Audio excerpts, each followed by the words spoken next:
Salut à tous, c'est Milas de la chaîne Ultfon français, j'espère que vous avez la forme. Lorsque vous avez besoin de déverrouiller un téléphone Android sans connaître son code, tout en étant préoccupé par les coûts potentiels, vous pourrez être tenté de chercher sur internet des méthodes de crack incluant des codes d'activation et des clés de licence. Cependant, vous pouvez vraiment faire confiance à ces méthodes. Est-ce que cela comporte des risques pour votre téléphone? Dans cette vidéo, on va voir le risque de télécharger des cracks pour des logiciels par exemple comme Ultfon Android Screen Unlock. Puis je vais vous montrer comment utiliser le logiciel Ultfon Android Unlock qui va vous permettre de déverrouiller votre smartphone Android.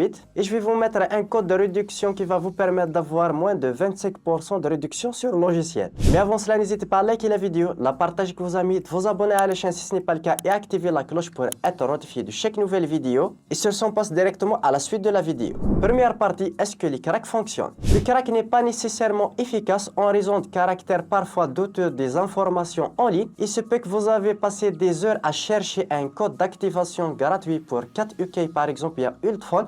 Mais après de nombreuses tentatives sans succès, cela non seulement gaspille votre temps, mais présente également des risques pour la sécurité. Deuxième partie, pourquoi c'est pas recommandé d'utiliser un crack pour Ultfon? Il n'est pas recommandé d'utiliser un crack ou tout autre logiciel craqué pour plusieurs raisons. Tout d'abord, l'utilisation de logiciels craqués peut violer les droits d'auteur et les lois sur la propriété intellectuelle, ce qui est illégal et peut entraîner des conséquences judiciaires. Ensuite, ces logiciels peuvent contenir des virus, des logiciels malveillants ou des programmes indésirables qui peuvent compromettre la sécurité de votre appareil et vos données personnelles. Pour obtenir le logiciel de manière sécurisée et légale, il est recommandé de le télécharger gratuitement depuis le site officiel d'Ultfon. Je vais vous mettre un lien de téléchargement dans la description et bénéficier également d'une remise de 25% grâce au code qui s'affiche à l'écran. Et sur ce, on passe directement à l'utilisation du logiciel.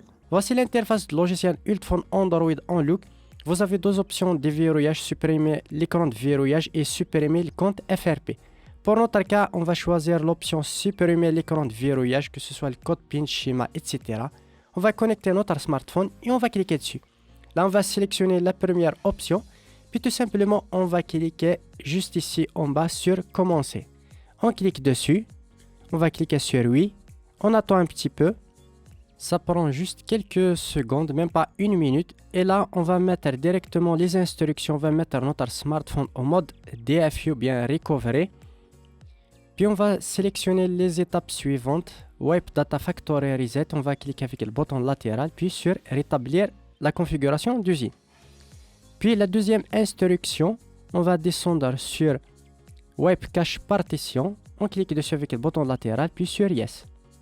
Puis tout simplement, on va cliquer sur la première option pour redémarrer le smartphone. On clique dessus, ça va redémarrer le smartphone. Ça peut prendre un certain temps, le premier redémarrage de votre smartphone. On attend un petit peu, puis on va cliquer sur suivant juste ici.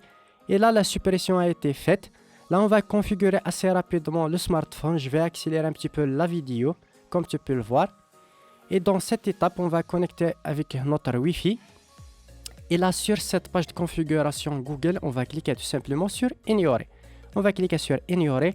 Et là, ça va passer directement les étapes de configuration du mot de passe. On va cliquer sur Accepter. On va cliquer sur Ignorer. Et là, comme tu peux le voir, je peux directement accéder à mon smartphone. Comme tu peux le voir, sans l'ancien code. Comme tu peux le voir, je vais verrouiller mon smartphone et je vais le déverrouiller sans code. Et bien sûr, désormais, je peux configurer un nouveau code ou bien identification faciale, empreinte, etc. Voilà, on arrive au terme de cette vidéo. J'espère qu'elle vous aura plu. N'hésitez pas à me le faire part dans les commentaires. Me lâchez un gros pouce bleu pour soutenir la chaîne. Si vous avez d'autres questions, n'hésitez pas à me le faire part dans les commentaires. Et sur ce, à une prochaine vidéo.